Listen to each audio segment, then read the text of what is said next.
Ano po ang turo ng Biblia para matamo ang pagpapala, ang kabutihan, at ang kaligayahan? Pakinggan nyo, bubuklat po ako ng banal na kasulatan. Sa aklat po ng Mangawi,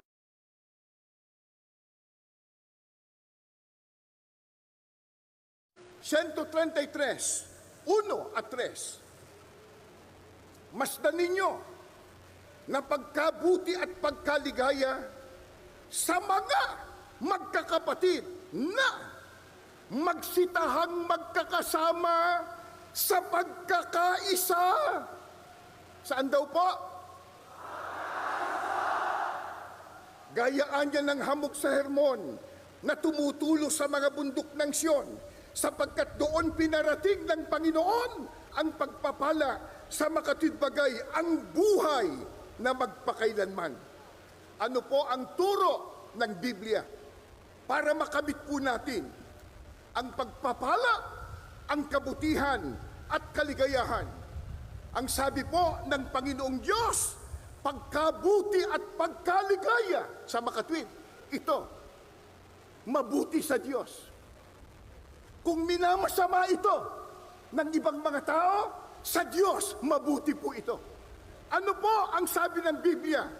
Masdan yung pagkabuti at pagkaligaya sa mga magkakapatid na magsitahang magkakasama sa pagkakaisa.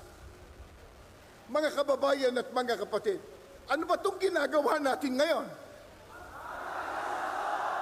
Isigaw natin uli, pagkakaisa, pagkakaisa.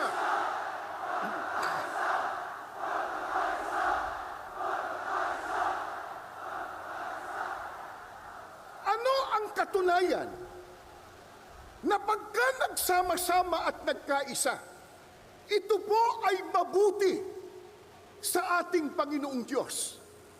Sapagkat ang sabi pa ng Biblia, doon ipinarating ng Panginoon ang pagpapala. Pagpapalain. Kailan? Pagka nagkaisa. Paano ka pagpapalain kung watak-watak? Paano ka pagpapalain kung may hidwaan? Kung may kampi-kampi? Sa makatwid, yan po ang pinakalundo ng ating rally na ito.